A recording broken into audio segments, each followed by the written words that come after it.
Bonjour à tous et bienvenue dans ce journal. Voici tout de suite les titres que nous allons développer dans cette édition. Les actions en justice se multiplient contre Europa City, ce gigantesque projet de commerce et de loisirs prévu autour du triangle de Gonesse. Deux associations ont décidé de déposer des recours. Les explications dans un instant. Une idée de sortie avec la nouvelle exposition de l'abbaye de Maubuisson à Saint-Ouen-l'Aumône qui accueille l'artiste plasticien Stéphane Tidet. Son exposition Désert tient à la fois de la sculpture et de l'installation. Visite guidée en fin de journal.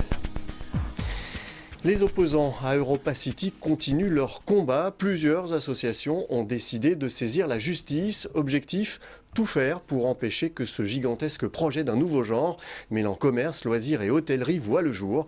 Les anti-Europa City comptent bien s'appuyer sur la publication d'un nouveau rapport commandé par le ministère du Logement qui s'interroge sur ses éventuels impacts sur le commerce alentour et les parcs de loisirs existants. Des annonces par le groupe Auchan, porteur du projet, sont attendues ce vendredi.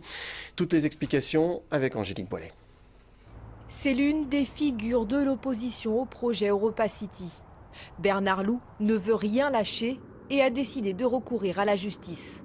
Avec 7 autres associations environnementales, le président du collectif pour le triangle de Gonesse a déposé un recours mi-novembre auprès du tribunal administratif de Cergy-Pontoise. Objectif, faire annuler l'arrêté préfectoral actant le vaste projet d'urbanisation du triangle de Gonesse. Pas question de voir émerger d'ici 2030 sur ces terres agricoles, entre Roissy et Le Bourget, un gigantesque quartier d'affaires, mais aussi Europa City, un projet pharaonique de complexe de commerce, de loisirs et d'hôtellerie sur 80 hectares porté par le groupe Auchan. La priorité, c'est de rénover les friches avant de consommer les espaces agricoles. Et pour des questions de pouvoir nourrir la planète, tous les agronomes vous diront qu'il faut arrêter de consommer les espaces agricoles au rythme où on les consomme aujourd'hui. Autre opposant et autre recours, Alain Boulanger, président de l'association CAPAD, qui fédère les commerçants de 8 villes de Seine-Saint-Denis, en a lui aussi déposé un. Un recours gracieux dans un premier temps, directement auprès de la préfecture du Val d'Oise. Là aussi, pour tenter d'empêcher la construction d'Europa City. Mais à la différence des associations environnementales, Alain Boulanger n'est pas opposé à l'urbanisation d'une partie des terres agricoles. Lui ne veut pas d'Europa City, mais milite pour un projet alternatif pour limiter l'impact sur les commerces autour. Il y a des choses qui peuvent être intéressantes, qui ont été dites par le groupe Auchan, qui est tout ce qui touche à l'économie bien sûr du territoire, à l'image du territoire, au tourisme pour le territoire. Il y a des choses qui ne sont pas forcément à rejeter et qui peuvent être complémentaires. Le problème, c'est qu'on n'a jamais regardé réellement, puisque ça a été l'objet numéro 1, l'impact des 11 800 emplois promis et en fait ceux qui pourraient être détruits. On n'a jamais été jusqu'au bout. De son côté, le groupe Auchan ne se dit pas surpris de ses premiers recours et s'attend même à d'autres actions à chaque étape du projet. C'est d'ailleurs ce que comptent faire les opposants. Ils comptent même profiter d'un nouveau rapport pour appuyer leur argument. Un rapport du Conseil général de l'environnement et du développement durable demandé par le ministère du Logement qui s'interroge sur l'impact du projet Europa City, notamment sur les commerces et les parcs de loisirs voisins, ainsi que sur la question des transports. Vendredi, le groupe Auchan devrait préciser son projet. La situation ne s'améliore toujours pas sur le front de la pollution à Paris et en proche banlieue. Pour la 4e journée consécutive, la circulation alternée sera reconduite vendredi à Paris et dans 22 communes de la Petite Couronne. Certains automobilistes devront donc une nouvelle fois prendre leur mal en patience et se passer de leur voiture en raison du pic de pollution qui perdure en Ile-de-France. La préfecture de police a ainsi renouvelé la circulation alternée pour ce vendredi. Seuls les véhicules aux plaques d'immatriculation impaires pourront circuler. Pour les automobilistes qui ne tiendraient pas compte du dispositif, attention aux amendes. En cas d'infraction, une contravention de 22 € est prévue. La circulation sera également réduite de 20 km/h sur les grands axes de la région et les transports en commun d'Île-de-France seront gratuits. Une idée de sortie maintenant avec la nouvelle exposition de l'abbaye de Maubuisson à Saint-Ouen-l'Aumône qui accueille l'artiste plasticien Stéphane Tidet. Son exposition Désert tient à la fois de la sculpture et de l'installation. 3 œuvres sont exposées à Maubuisson autour du paysage, de la géologie et une idée de l'épure en écho à l'ancien monastère cistercien de Maubuisson. Visite guidée avec Philippe Pémal. Des pierres qui laissent leur empreinte sur un sol d'argile, c'est l'une des 3 œuvres créées par Stéphane Tidet pour son exposition Désert à l'abbaye de Maubuisson. Inspiré pour cette installation par un lac asséché américain où les rochers se déplacent mystérieusement, cet artiste aime travailler les matériaux bruts et les formes simples. Je pense qu'il ne faut pas trop d'éléments pour pouvoir bien les regarder. J'aime travailler avec des propositions simples, que le regard ne soit pas perturbé par trop de choses. J'ai besoin, mais en tant que spectateur, c'est la même chose pour moi. Voilà, une musique trop complexe va perdre mon écoute. Voilà, j'ai besoin de m'attarder sur des éléments et je propose aux spectateurs cette même relation avec une forme ou une situation. Pour cette exposition, Stéphane Tidet a créé 2 autres œuvres.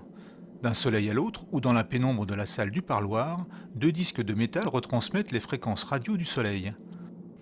Un peu plus loin, dans la salle du chapitre, l'artiste plasticien propose un autre univers avec Insomnie, des lits de dortoir traversés de branches de gâtillier, une plante connue des moines pour ses vertus calmantes et anaphrodisiaques.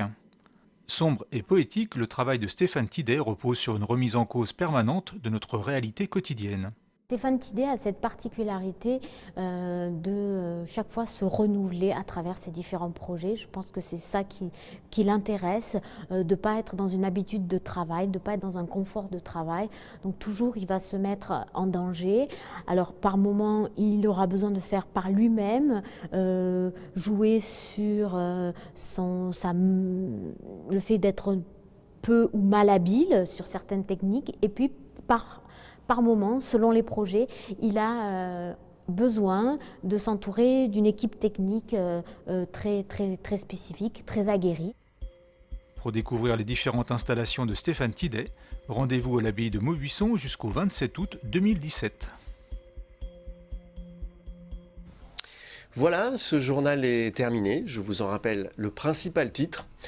Les actions en justice se multiplient contre Europa City, ce gigantesque projet de commerce et de loisirs prévu autour du triangle de Gonesse. 2 associations ont décidé de déposer des recours. Des annonces par le groupe Auchan, porteur du projet, sont attendues ce vendredi. Merci d'avoir suivi ce journal. N'oubliez pas que l'info continue sur notre site venews.fr. À demain.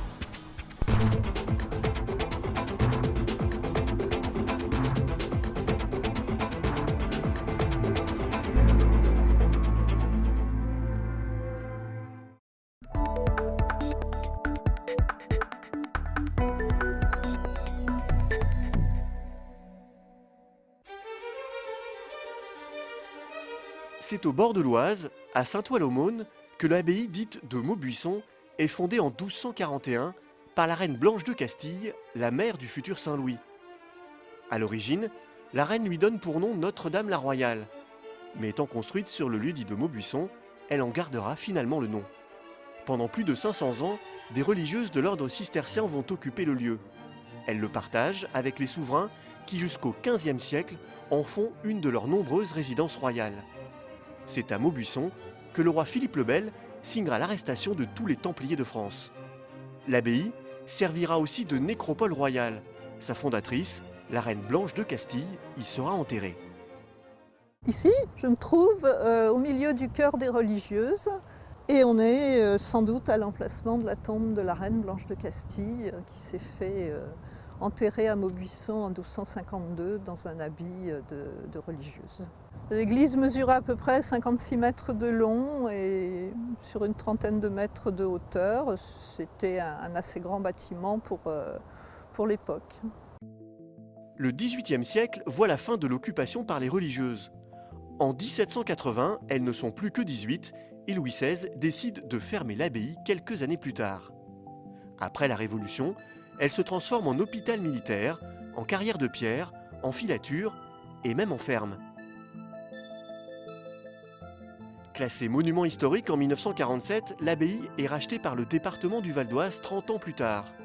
Après une campagne de fouilles et de restauration étalée sur 10 ans, le site ouvre au public en 1987. Au début des années 2000, l'abbaye de Maubuisson devient un centre d'art contemporain. Chaque année, 2 artistes sont invités à exposer à l'abbaye. Chaque artiste est invité sur une période de 5 mois, pendant laquelle on lui donne une carte blanche pour nous donner sa lecture du lieu, en fait. L'artiste invité est un artiste confirmé. Il y a une vraie pratique de l'in situ, c'est-à-dire construire et penser des œuvres par rapport au lieu, pour le lieu, en s'inspirant soit de son histoire, soit de son architecture, soit de l'environnement, soit de ses anciens habitants, enfin, se connecter par rapport au lieu pour proposer des œuvres vraiment singulières et pensées pour le lieu. Cette relation particulière entre l'art et le patrimoine redonne une nouvelle vie à l'abbaye. En accueillant des artistes contemporains, des conférences, des stages et des écoles, elle est en parfaite harmonie avec son temps. Retirée du monde pendant 500 ans, abandonnée puis redécouverte, elle reste aujourd'hui comme hier un lieu historique, esthétique et spirituel.